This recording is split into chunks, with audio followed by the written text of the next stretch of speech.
¿Usted sabía que el COVID-19 se llama 19 porque apareció en un diciembre de 2019? Solamente nos faltan como unos 5 o 6 meses, 5 meses prácticamente para tener 2 años de pandemia. El COVID-19 ha sido una pandemia realmente dura para el pueblo mundial. No estamos hablando nada más de nuestro querido país Venezuela, sino que en todas las partes del mundo ha hecho estragos y se ha llevado muchas vidas. Y hay una de las cosas que pasa, que muchas veces algún familiar, algún conocido, alguna persona llegó hasta una unidad de cuidados intensivos.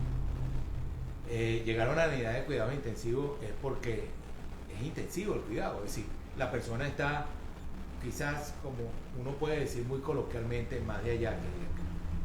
Por eso hemos querido tomar hoy este punto y tenemos de invitado a los profesores de la Escuela de Salud Pública, y al final del camino y en el camino le vamos a informar cosas preciosas que estamos haciendo con la Escuela de Salud Pública de la Universidad Central, de mi querida universidad, que de alguna manera vamos a exponer. Pero lo importante es que yo quiero hablarles un momento de cómo es ese paciente.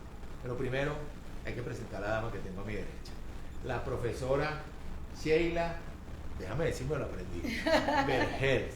Vergels. Muy bien, muy así bien. Es, así es. La profesora, aparte de ser profesora de la Escuela de Salud Pública, es una persona entendida, conocida, estudiosa, avanzada en todo lo que tiene que ver con terapia respiratoria. ¿Por qué la trajimos a ella aquí? Y luego tenemos también un invitado que le va a hablar de la fisioterapia, de la parte física de ese paciente. Es porque queremos que esas personas que hoy por hoy tienen algún familiar, amigo o persona que salió de una unidad de cuidado intensivo pueda ayudarse a seguir adelante cuidando a su ser querido. Les pinto el paciente.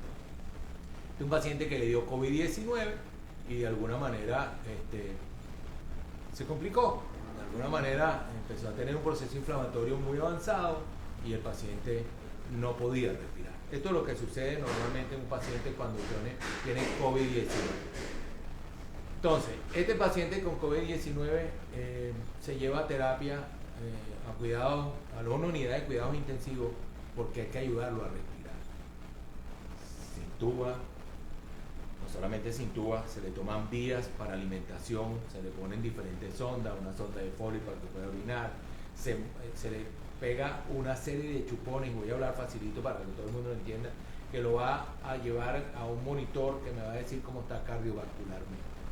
Y ese paciente está con sus signos vitales deprimido y de alguna manera se le está tratando de ayudar a vivir, tratando de ayudar a que continúe en un camino de la vida. Pasó 2 semanas, pasó 3 semanas, pasó 1 mes, 2 meses, y ese paciente estaba acostado sin movimiento, estaba siendo ayudado para respirar. Los músculos no se están moviendo, ni lo de respirar porque lo estoy ayudando, ni su sistema locomotor está funcionando. Tampoco se está alimentando por su cuenta, está alimentado por muchísimas formas, una sonda nasogástrica o una vía tomada. Y es un paciente que, si yo no camino, me voy a quedar postrado. Y de eso vamos a hablar en la segunda parte. Pero, ¿qué hacemos con ese paciente? Ya salió de la terapia intensiva. Aplauso. El gremio médico logró sacarlo, el paciente logró salir, pero ¿cómo queda ese paciente? ¿Y qué tenemos que hacer con él desde el punto de vista de la terapia respiratoria? Bienvenida. Gracias, Carlos. Creo que hoy hablé demasiado. Gracias, Carlos. Bueno, antes que nada quiero agradecer a todos los muchachos que están aquí, a Carlos por la invitación, al Laboratorio FC Pharma, a todo el apoyo que nos han dado al evento del primer congreso de la Escuela de Salud Pública. Y bueno, aceptamos la invitación para aportar algo de nuestra experiencia. Sí, efectivamente, el paciente que va a terapia intensiva es precisamente el 5% del paciente que tiene COVID, tiene 5% de probabilidades del global, pues, de ir a terapia intensiva, ¿ok? Porque por lo general el COVID, el 80%, es del grupo de los leves. Gracias a Dios. Sí, señor. Estos pacientes después que han estado sometidos a ventilación mecánica, presión positiva, el mismo hecho de tener una vía aérea artificial, estarse moviendo allí, toda la manipulación, todo eso, hace que el paciente haga una sobreproducción de secreciones. Eso favorece la sobreinfección. Por eso ese paciente tiene que recibir una serie de antibióticos, todo eso, y es todo un equipo multidisciplinario, no solamente el médico intensivista que está, sino que de entrada siempre está el personal, por supuesto, de enfermería, está el médico, está el terapista respiratorio, el fisioterapeuta y el nutricionista también a través de esta alimentación nutricional. Después que ese paciente se le manejan esas secreciones, va mejorando, porque el caso que me estás planteando, el paciente efectivamente mejoró, salió a la habitación, ¿ok? Ese paciente debe seguir unos cuidados respiratorios para que no se complique y no vuelva a reingresar a la terapia intensiva. Entonces, lo primero que hay que hacer es tratar de mantener su vía aérea permeable, ¿ok? Tratar de disminuir que no se acumulen esas secreciones, no se le formen tapones de moco, porque si se le forman tapones de moco, eso no favorece la ventilación y por lo tanto no hay una buena oxigenación, ¿ok? En segundo lugar, mejorar la ventilación, porque fíjate, este paciente que tiene todo un proceso inflamatorio, que es el mismo del COVID, de alguna u otra manera, la resistencia que tiene que vencer para meter el aire con todos los músculos inactivos no es fácil, lo que tiene que hacer un esfuerzo importante. Entonces hay que reentrenar todos esos músculos respiratorios para que el paciente vuelva a controlar su patrón respiratorio normal, ¿ok?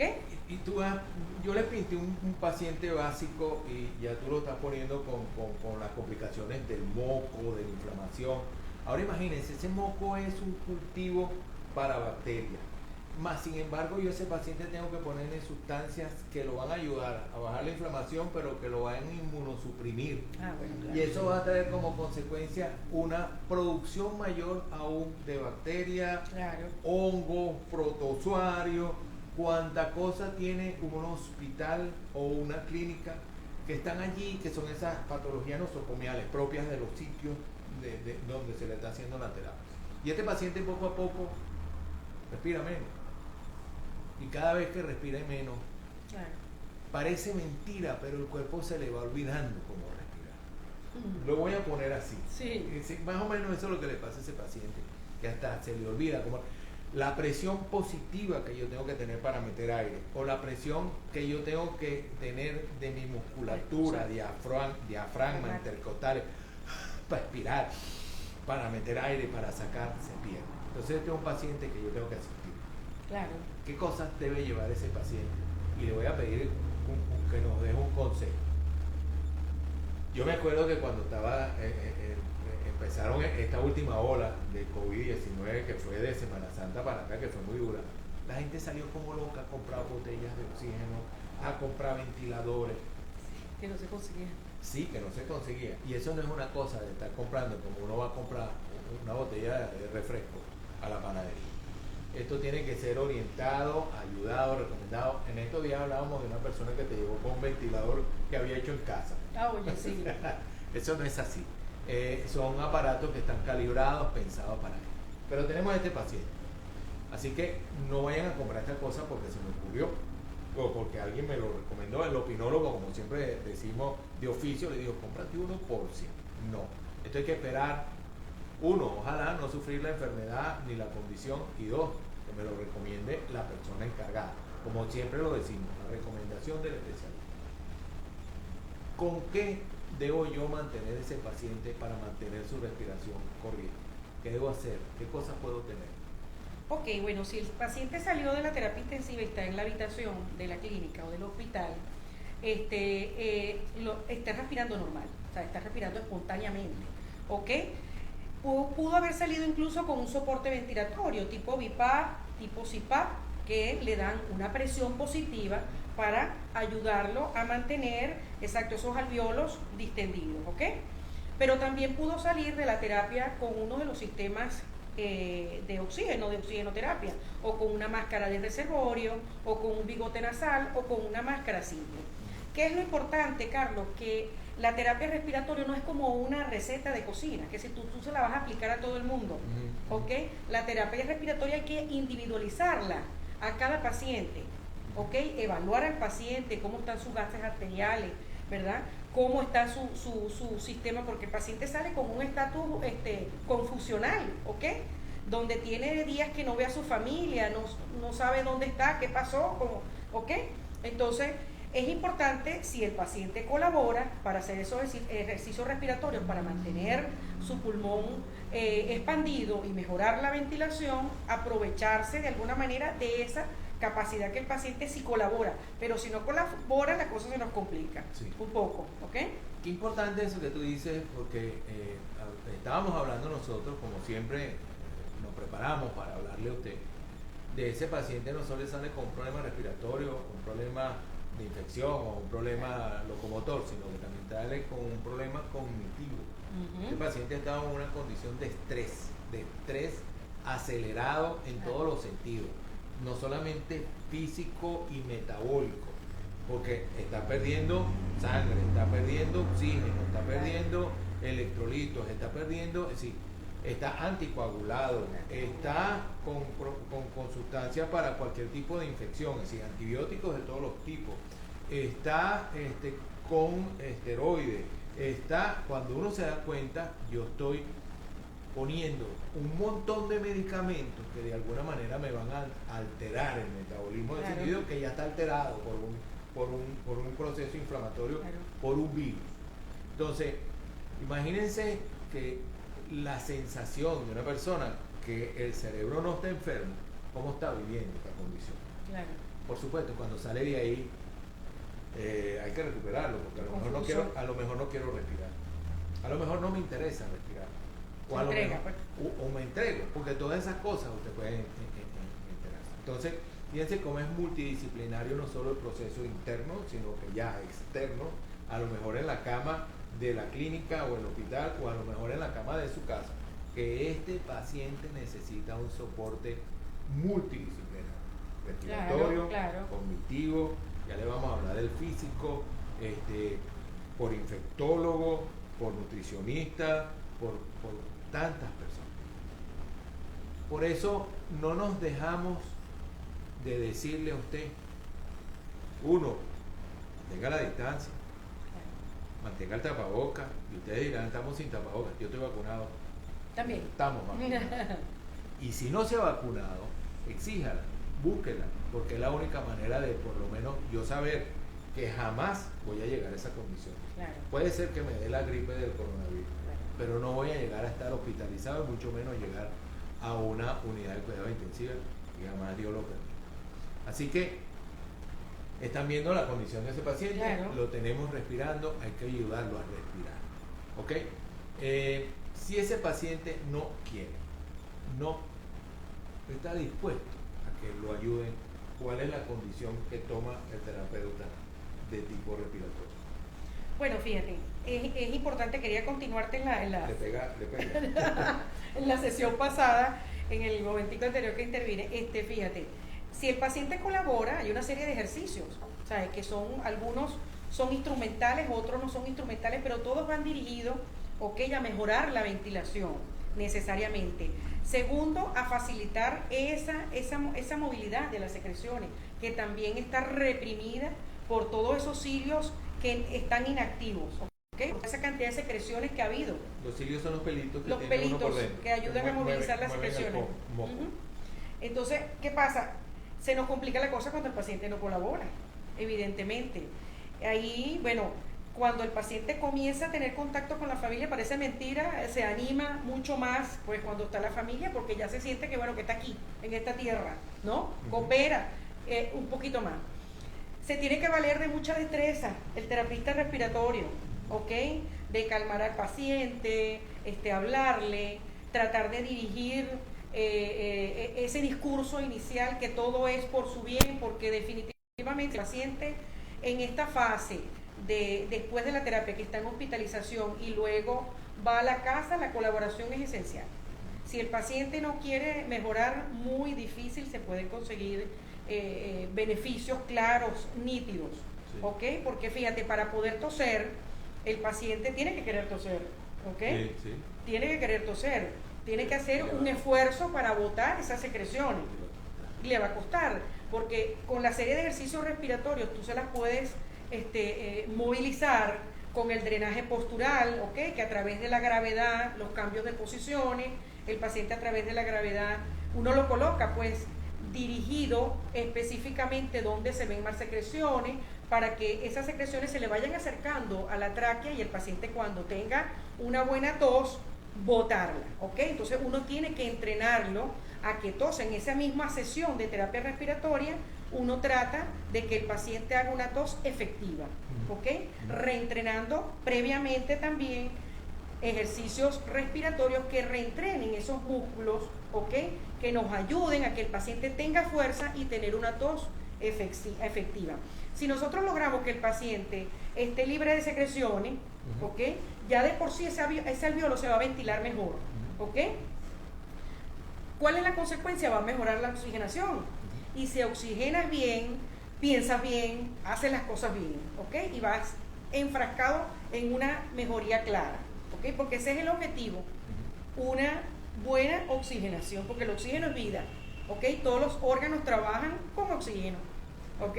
Entonces, ¿qué pasa? El paciente, lo que yo observo, mi experiencia, el paciente a veces se pone muy reacio cuando se encuentra que tiene estos sistemas de soporte ventilatorio, porque son unas máscaras, hay que reconocer que es fuerte, pues porque te da grandes cantidades de volumen de oxígeno, el paciente se desespera, la máscara es apretadita y eso.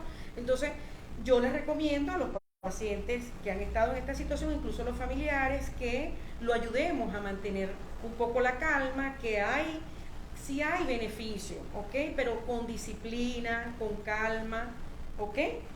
Entonces, drenaje de secreciones, mejorar la ventilación y reentrenamiento de los músculos respiratorios, ¿ok? Ok. Tiene como para concluirnos un momentico algunas preguntas que ya tengo señas de Gerardo. La ayuda moral, mental, de todos los tipos que usted quiera poner, es esencial. Enseñarlo a respirar, porque es reentrenar una enseñanza, y luego de alguna manera mantener las vías libres. Exactamente. 3 cosas importantísimas que tiene que tener esa persona, inclusive hasta cuando sale no necesariamente en la unidad de cuidados intensivos, Claro. porque hay pacientes que no han pasado por ahí pero siguen con ese problema respiratorio, porque tienen toda esa condición y tienen que ayudarse. Para eso existen Triflow y existe un montón de cosas para este tipo de cosas. Me voy con Gerardo un momentico que nos va a hacer unas preguntas. Así es, doctor, tenemos varias preguntas por acá. Una de ellas es la siguiente. Buenas tardes, quisiera saber el tiempo de recuperación, cuánto se tarda para saturar de manera normal y decir que está en recuperación el paciente. Bueno, fíjate, cada paciente es distinto. Depende. ¿Ok? Exacto. Depende. Cada paciente es diferente. Depende cómo lo ha tratado el virus, hablando Criollo. ¿okay? En criollo. En la medida que el paciente coopere con los ejercicios respiratorios, el paciente va a oxigenar mejor, ¿ok?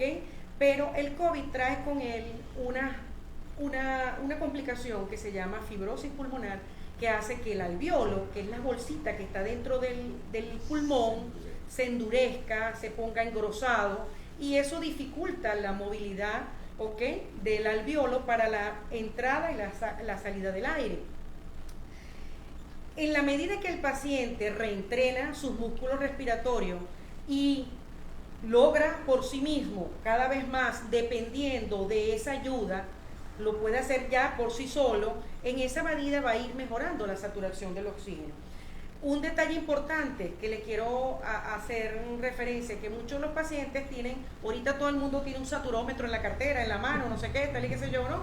Que es importante tomar siempre en cuenta que tiene que ser un saturómetro aprobado, ¿no?, por la FDA como tal, que tiene que medirse con la persona que no tenga esmalte de uña, para que se pueda medir mejor, se pueda leer mejor la comunicación entre la piel y el saturómetro. Y va a depender exclusivamente de eso. Una vez que el paciente está en hospitalización, incluso yéndose a la casa, en muchos casos debe recibir terapia respiratoria y terapia física, ¿ok? De rehabilitación. Lo importante es que el paciente coopere, colabore y tiene que someterse a la disciplina, ¿ok? Con la ayuda de los familiares se va a tratar de mejorar evidentemente todo este estatus confusional y angustia, porque es bastante la angustia que siempre tiene el paciente de que cuánto tiempo va a durar, incluso la dependencia que tiene al oxígeno, ¿ok? El paciente probablemente, y le sugiero al paciente que no se angustie pues de más, probablemente los primeros días va a estar utilizando oxigenoterapia en la casa, tiene que alquilar un concentrador de oxígeno o unas bombonas de cilindro. Por lo general a mis pacientes yo les sugiero que además del concentrador de oxígeno, alquilen, dependiendo de los recursos, pues, o consiga, prestada, como pueda, una bombona, porque de repente se va la luz y ese paciente está dependiendo de oxígeno, entonces es una situación pues de emergencia. Claro. ¿Ok? Entonces, bueno, todo va a depender, cada paciente, la terapia respiratoria ni la física es como una receta de cocina, es individualizada a cada paciente, porque hay algunos pacientes que hacen más complicaciones que otras, depende, incluso hemos visto últimamente que hacen pericarditis tardía, sí. ¿Ok? Sí. Entonces, fíjate, si los terapistas respiratorios, probablemente hay algunos que nos esté viendo, algún estudiante, lo importante es siempre también, mi recomendación, ver sus signos vitales.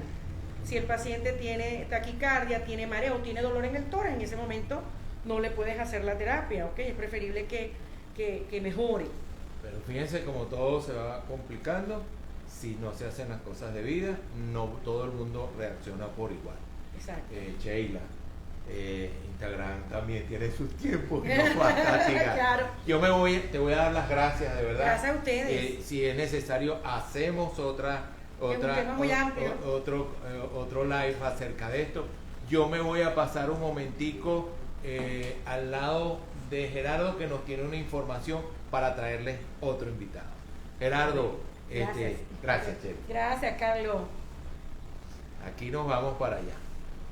Así es, doctor Carlos, aquí están todos los usuarios muy atentos a el live que estamos realizando el día de hoy de la terapia post-COVID. Nuestra invitación al Congreso de la Escuela de Salud Pública de la UCB, que se estará realizando desde el 28 al 30 de julio. Así que estén muy atentos a nuestras redes sociales para que puedan ver un poco más de esta información. Sin embargo, el doctor Carlos les va a dar mucha información de este congreso que se estará realizando. Tenemos otro invitado para seguir conversando de esta terapia post-COVID, que ya se encuentra con el doctor Carlos Lezano, nuestro director médico. Así que, doctor Carlos, le doy el pase. Adelante. Gracias, Gerardo. Sí, no solamente los queremos invitar al congreso del 28, 29 y 30, sino que el 21, 22 y 23 está el precongreso. Ese precongreso son talleres en donde vamos a hablar un poco de todas estas cosas que hemos estado hablando aquí, de la parte de fisioterapia respiratoria, pero también va a haber de la cardiopulmonar, es decir, va a ser muy completo. Pero estén atentos a nuestro @FCPisoPharma, que a través de Instagram y de nuestra plataforma le vamos a anunciar cuál es el ID del Zoom y cómo ustedes pueden llegar a esto. Inscríbanse, en los talleres se pueden inscribir, van a estar avalados por la universidad, llevan la firma de la rectora, eso es un honor, yo creo, y van a tener muchísima información de todo tipo, pendiente con toda la información. Aquí a mi derecha hoy, ahora ya no tengo una dama, tengo un caballero, el profesor Germán Delgado. Germán nos va a hablar de esa fisioterapia, pero física, que hay que hacerle. Ya hablamos de la respiratoria, vamos a ver cómo ayudamos a ese paciente a que todos esos músculos intercostales, diafragmáticos, a ese paciente que tiene tanto rato acostado y que está hasta amarrado porque tiene un tubo aquí que no lo deja moverse. Entonces, bienvenido, Germán. ¿Cómo estás tú? Chévere. Qué maravilla. ¿Qué hacemos con ese paciente? Bueno, Carlos, primero agradecerte a ti y a todo tu equipo de FC Pharma por la oportunidad y el apoyo que nos vienen brindando en el desarrollo del primer congreso de la Escuela de Salud Pública. Va a quedar muy bueno, no se lo pierdan. Un trabajo muy duro detrás de eso y muchas personas trabajando y bueno, va a quedar muy bien. Bueno, el paciente post-COVID implica una serie de complicaciones que se van desarrollándose, no solamente dentro del ámbito hospitalario que está dentro de la UCI, sino posterior a eso. De hecho, el 56% de los pacientes luego que salen de la UCI mantienen algún grado de sintomatología asociada al COVID. ¿Qué son esas sintomatologías asociadas al COVID? Que involucra todo lo que tiene que ver con el movimiento o con el aparato locomotor o esa movilidad que pueden tener las personas, indudablemente la afectación directa a todo el sistema, a la función respiratoria. Son indiscutiblemente pacientes que bueno, están superando la parte del soporte ventilatorio y que bueno, ha hecho que toda esa musculatura inspiratoria, el diafragma, se encuentre en un proceso de debilidad.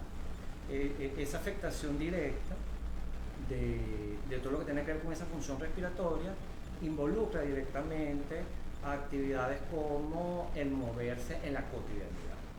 Por eso que está asociado generalmente a la debilidad muscular. Una debilidad muscular que no es solamente debido a todo este proceso de inmovilidad producto de, bueno, de pasar días dentro de una terapia intensiva, que digamos que en el mejor de los casos estamos hablando de un promedio mínimo de 21 días, pero que eso se puede incrementar dependiendo de la complicación que hace. Hasta 3 meses. Hasta 3 meses puede estar un paciente en una sala de cuidado intermedio. Esa situación va a generar no solamente bueno, un largo periodo de inmovilidad que va a producir bueno, no solamente pérdida de la fuerza muscular, sino que van a empezar a ocurrir un conjunto de complicaciones con la rigidez articular. Si este paciente pasa mucho tiempo encamado, bueno, la formación de escaras y bueno, otras complicaciones que se van a ir agregando. Pudiéramos también mencionar que, bueno, que una vez que ya este paciente sale, además bueno, de la debilidad, de la rigidez, bueno, tenemos factores como que van a permanecer por mucho tiempo, que es la disnea, que es esa sensación de ahogo, esa disnea que muchas veces le da al paciente simplemente con lo que llamamos disnea en reposo. El paciente que está sentado y bueno, siente que se ahoga y no está involucrado en ninguna actividad relevante que involucra un esfuerzo. Y bueno, la fatiga, que es otra variable que se tiene que considerar cuando estamos abordando este tipo de pacientes. Entonces tenemos allí varios elementos que conjugados hacen que efectivamente haya que establecer una estrategia de intervención para ir manejando cada uno de estos síntomas. Sí. Eso que le está hablando Germán, ustedes lo oyen como una cosa teórica, ¿no? Que él va explicando y que la doctora y que la profesora también explicó que de alguna manera el paciente le pasa esto. Imagínense ustedes que ustedes están en reposo y no pueden respirar. Que está sentado aquí como estoy yo sentado y no puede toser, que quiere mover una pierna, un brazo y no lo puede mover. El estado de angustia es terrible. Entonces hay que sacar ese paciente y buscar la manera de ver cómo lo logra. De hecho, parte del trabajo que debe hacer el fisioterapeuta, como yo le digo mucho a mis estudiantes, es ser un gran motivador. Indudablemente nosotros no somos psicólogos, pero bueno, tenemos una interacción diaria en el día a día, en la cotidianidad con el paciente, ¿no? Y bueno, no hay que olvidar que son pacientes que tuvieron una experiencia de muerte. Son pacientes que bueno, la falta de oxígeno bueno, genera un trastorno de pánico que va a durar tiempo, el paciente está angustiada, necesita el apoyo, el soporte del oxígeno, y esa volver a la cotidianidad de manera progresiva, bueno, hay que irla trabajando, ¿no? Sí. Por eso es que dentro de la fisioterapia, bueno, se ofertan programas, lo que nosotros llamamos programas de ejercicios terapéuticos multicomponentes. Suena muy grande, sí. pero básicamente lo que nosotros buscamos con el abordaje de este tipo de pacientes, primero es mejorar sus valores de fuerza muscular a través de ejercicios y tienen que ser progresivos. O sea, deben ser ejercicios iniciales que a medida que va pasando el tiempo, que van mejorando las condiciones generales del paciente, se va a ir progresando. Hablamos de ejercicios de resistencia aeróbica, actividades básicas como caminar, como subir o bajar escalera, o como simplemente levantar el pie para subir un escalón. vemos que se comprometen y que a través de una serie de intervenciones, ejercicios que nosotros vamos planificando, vamos desarrollando, vamos trabajando esa reeducación de esa capacidad aeróbica que se pierde. Y hay otro elemento que muchas veces no se habla dentro de la fisioterapia del paciente post-COVID, que es el equilibrio. Recuerden que son pacientes en estado encamados. Entonces el paciente, cuando usted lo levanta, usted necesita el apoyo, porque se le va a un lado, se cae y aumenta el riesgo de caída.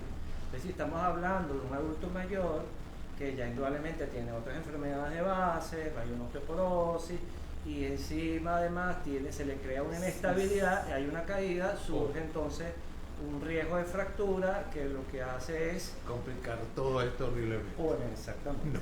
No lo pongo más. No lo pongo más de a más. Es terrible. Por eso es importante que, o sea, el tratamiento de fisioterapia no solamente se circunscriba, no solamente el paciente su salida después de la terapia intensiva, incluso debería estar dentro de la terapia intensiva haciendo el manejo de lo que permite ser, las capacidades que se permiten o lo que se puede trabajar dentro de una terapia intensiva. Un paciente encamado.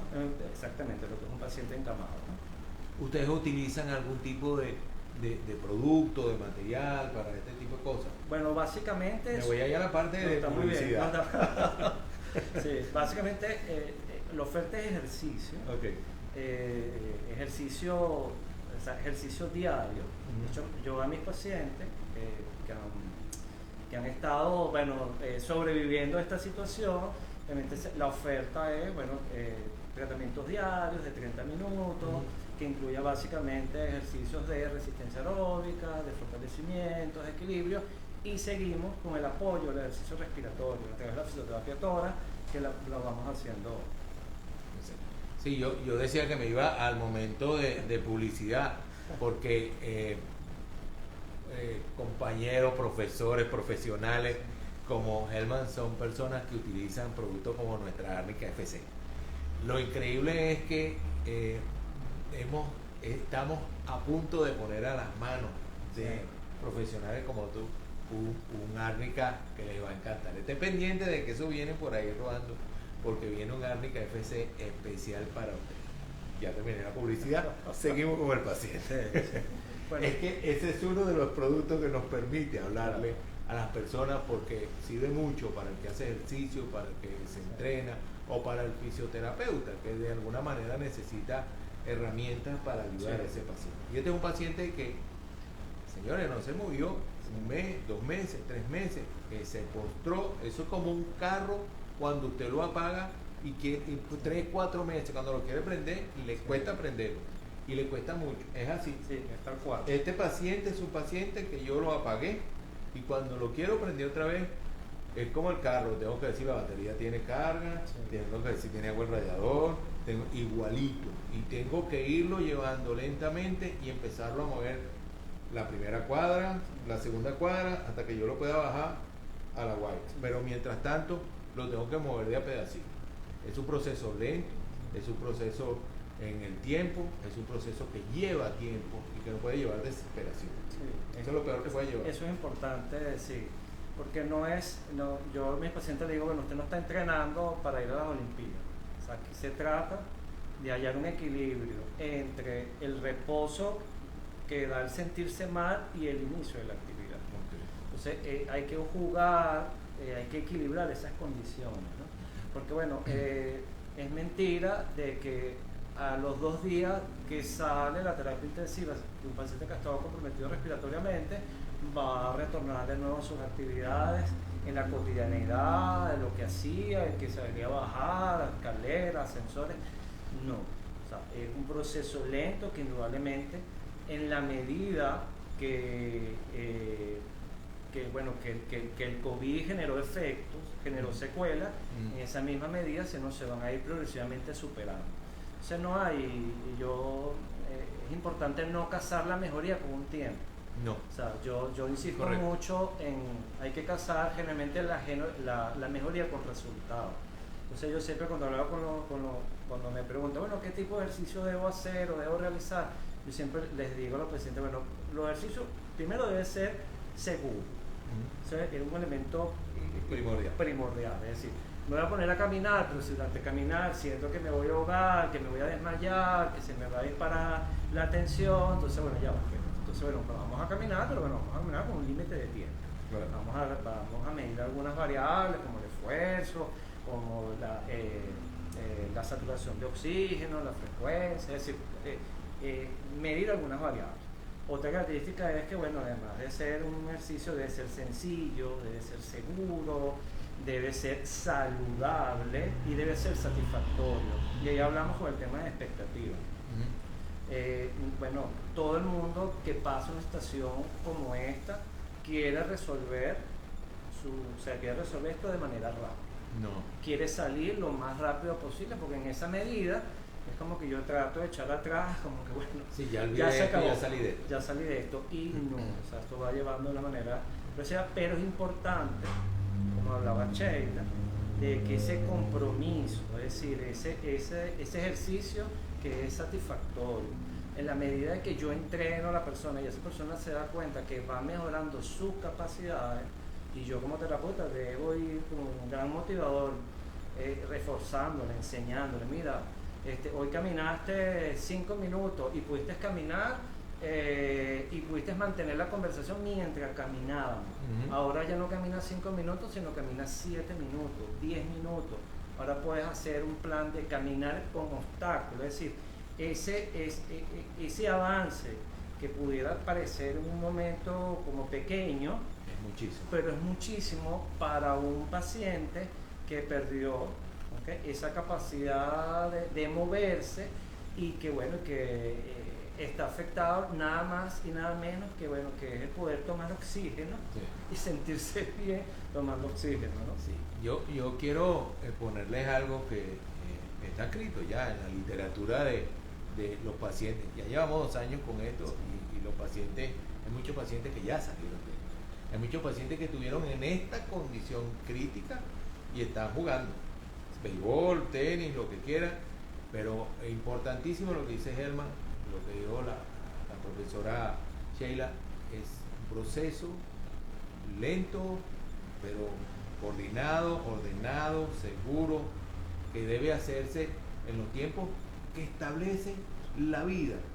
No lo pongo yo como a mí me da la gana, es la vida como me va dando. Hoy fueron 5 metros, wow, qué fabuloso. Mañana a lo mejor son los 5 metros otra vez, o retrocedí, hice 4. Por eso no hay que caerse. Hasta mañana voy a ver cómo vuelvo a hacer mis 5 otra vez. Y así sigo adelante, poco a poco. Lleva 1 mes, 2 meses, 3 meses, 4 meses, 5 meses, 6 meses, pero te queda otra vez en una condición de volver a la vida. Eso es lo único que importa que entiendan este tipo de personas. Es el 5%, es un 5% que lo logra hacer. Es una enfermedad que nos sorprendió todos los días nos sorprende, todos los días tiene una cosa nueva que uno dice, wow, primera vez que yo veo esto en un paciente. Está en evolución. Sí, todavía la descubrimos. Sí, exacto. Pero lo importante es que la medicina ha podido, la medicina ha avanzado y la medicina va saliendo adelante. Creo que nos vamos a algunas preguntas por señas que tengo de parte de Gerardo. Gerardo, adelante. Así es, doctor, por acá tenemos muchas preguntas. Nos dicen por acá, los pacientes asmáticos se pueden complicar en la UCI e incluso en la rehabilitación. Sí, se pueden complicar. O sea, no solamente, bueno, si un paciente asmático y está en una UCI, bueno, se complica, indudablemente se puede complicar. Y fuera también, es decir, hay que, hay un factor asociado allí a la disponibilidad de oxígeno y un elemento de alergia que se puede complicar. O sea, no es... Ya venía con un problema de respiración.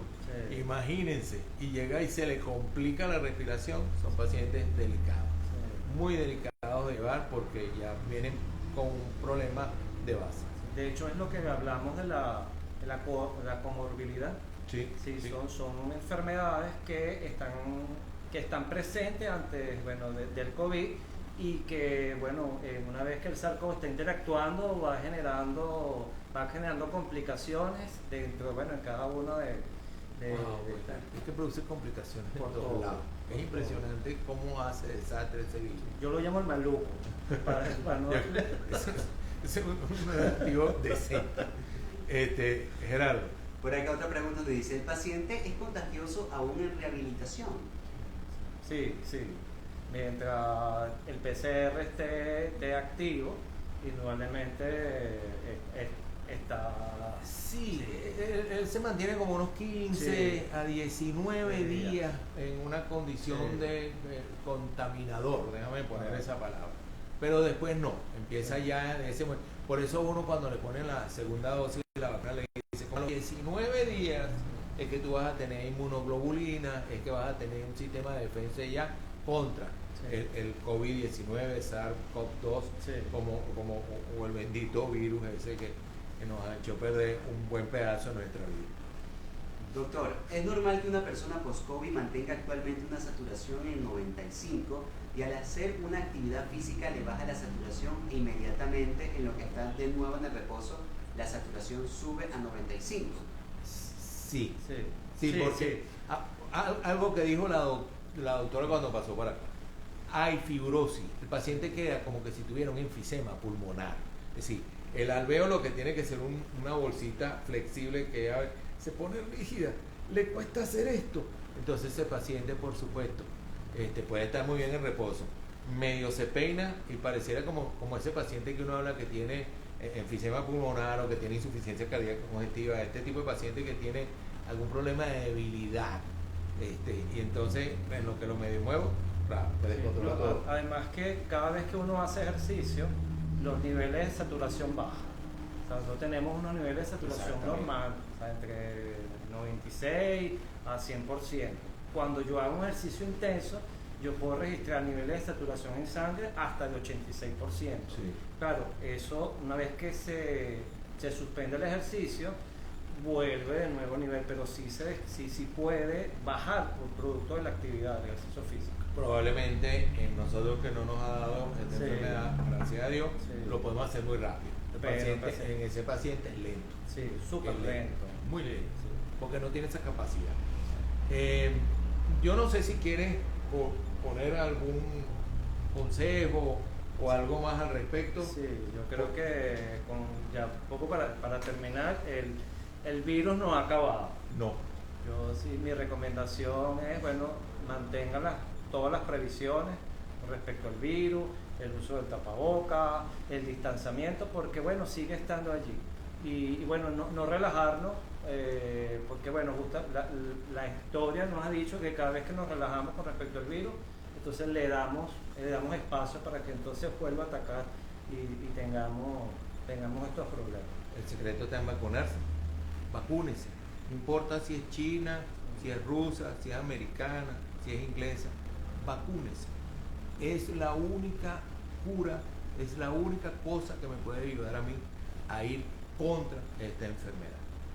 Bueno, yo quiero darle las gracias enormemente a la Escuela de Salud Pública. Quiero darle las gracias a los dos invitados de hoy.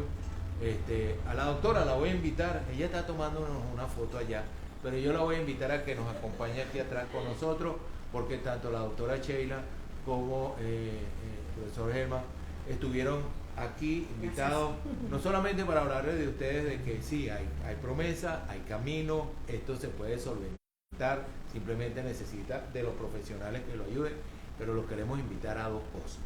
Uno, y manténgase atento con FC arroba FC Piso Pharma, déjame decirlo como es, porque ahí le vamos a dar toda la información, y si no la tiene la información puede llevarnos a Conectados Contigo, que es el 0412-265-2625, y le diremos cuáles son esos números del Zoom para que usted se pueda. Uno, unir a los talleres, inscríbase, estos talleres son muy buenos, y cómo vienen al Congreso 28, 29 y 30 de julio, a través de la plataforma de Laboratorios FC. Muchísimas gracias a Gracias todos. a ti, Carlos. Muchísimas gracias a la escuela. Yo me quiero despedir dándole las gracias. Hoy tengo dos productores, al señor Jesús Uzcategui y al señor Luis Rusián. Darle las gracias a nuestro director, camarógrafo, preguntador, todo lo demás, Gerardo Frey. Y por supuesto en el mío propio, quien les habló, el doctor Carlos Lezama, que como siempre les ama y les quiere. Gracias.